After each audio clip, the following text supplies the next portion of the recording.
శ్రీరాముడు పాటించిన ఏకపత్నివ్రత ఆదర్శము, ఒక ఆదర్శప్రాయమైన సతీమణిగా జీవించిన సీత చిత్తరువు నరేంద్రుడి హృదయంలో చెరగని ముద్ర వేశాయి. ఇలాంటి ఆదర్శప్రాయమైన జీవితం గడపడమే అత్యుత్తమ లక్ష్యమని అతడు విశ్వసించాడు. కానీ ఒకరోజు బండి తోలేవాడితో మాట్లాడుతున్నప్పుడు తన వైవాహిక జీవితంలో ఎదుర్కొంటున్న శ్రమలను, కష్టాలను ఆ బండివాడు ఏకరువు పెట్టడం తటస్థించింది. చివరికి వైవాహిక జీవితం నిరర్ధకమని కూడా అతడు తేల్చి చెప్పాడు. అలా అయితే నరేంద్రుడి ఆలోచన గిర్రున తిరిగింది. శ్రీరాముడు కూడా వివాహితుడే కదా, నిరర్ధకమైన వివాహం చేసుకున్న ఆయన నాకెలా ఆరాధనీయుడవుతాడు అనుకున్నాడతడు. అంతే, తనను నిగ్రహించుకోలేకపోయాడు. అప్పుడు అతడి వయస్సు 7 ఏళ్ళు. బోరున విలపిస్తూ ఒక్క పరుగులో వెళ్ళి అమ్మ ఒడిలో వాలిపోయి తన సమస్యను చెప్పాడు. దానికేం నాయనా, నువ్వు శ్రీరాముణ్ణి ఆరాధించవద్దు, శివుణ్ణి ఆరాధించవచ్చు కదా, ఆయన త్యాగమూర్తి కదా అని సమయోచితంగా జవాబిచ్చింది భువనేశ్వరి. ఈ జవాబు నరేంద్రుడికి బాగా నచ్చింది.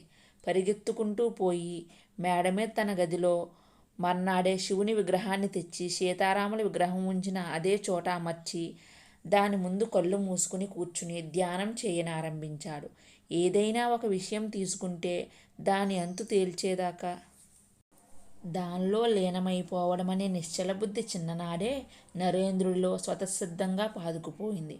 రామాయణం పట్ల, సీతారాముల ఆదర్శాల పట్ల, ఆంజనేయస్వామి పట్ల ఉన్న గాఢాభిమానం మాత్రం చెక్కు చెదరలేదు.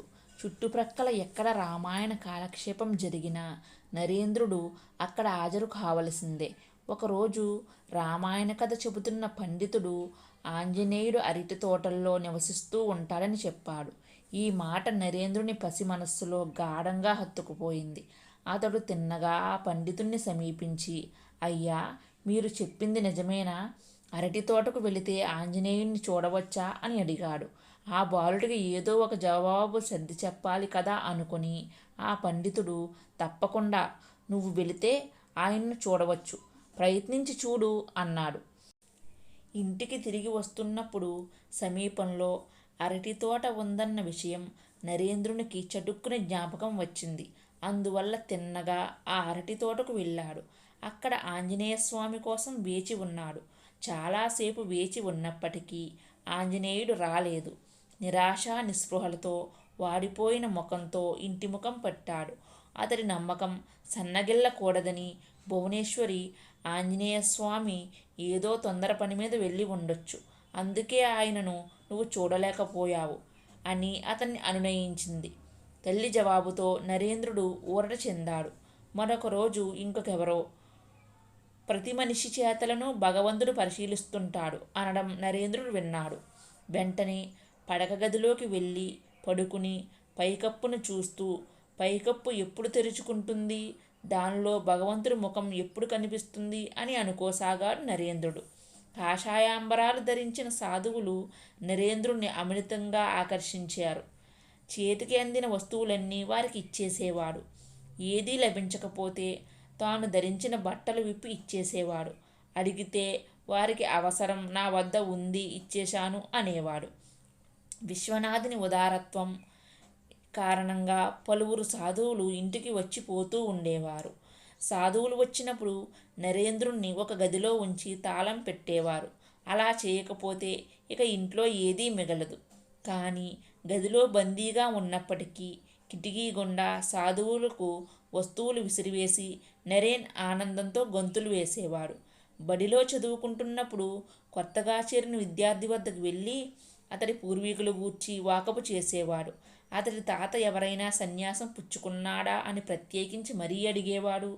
అలా ఎవరైనా సన్యాసం పుచ్చుకొని ఉంటే ఆ సదరు విద్యార్థితో సన్నిహితంగా, అభిమానంగా మెలిగేవాడు. కొన్ని సమయాల్లో నరేంద్రుడు, స్నేహితులు పరస్పరం తమ అరచేతి రేఖలు చూసుకోవడం కద్దు. అంతా వేడుకే. నరేంద్రుడే హస్తముద్రిక నిపుణుడు.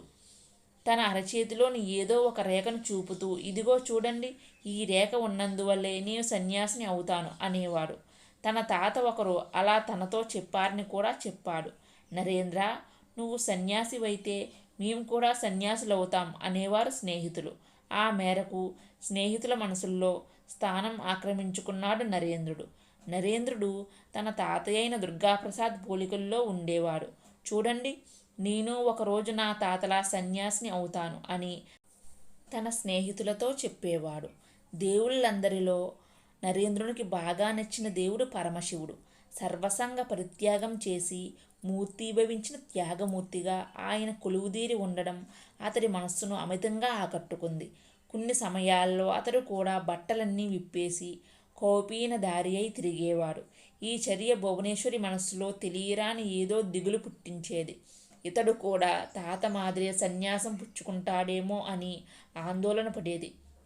నరేన్, ఏమిటిది, ఇదేం వేషం అని అడిగేది. నేను శివుణ్ణి అయిపోయాను చూడు, నేను శివుణ్ణి అయిపోయాను, నేనే శివుణ్ణి అనేవాడు నరేన్. అతడు తెలిసి చెప్పాడో తెలియక చెప్పాడో కానీ అత్యున్నత మానసిక స్థితిలో ఉచ్చరించే మంత్రమైన శివోహంను పసితనంతోనే ఉచ్చరించాడు నరేంద్రుడు.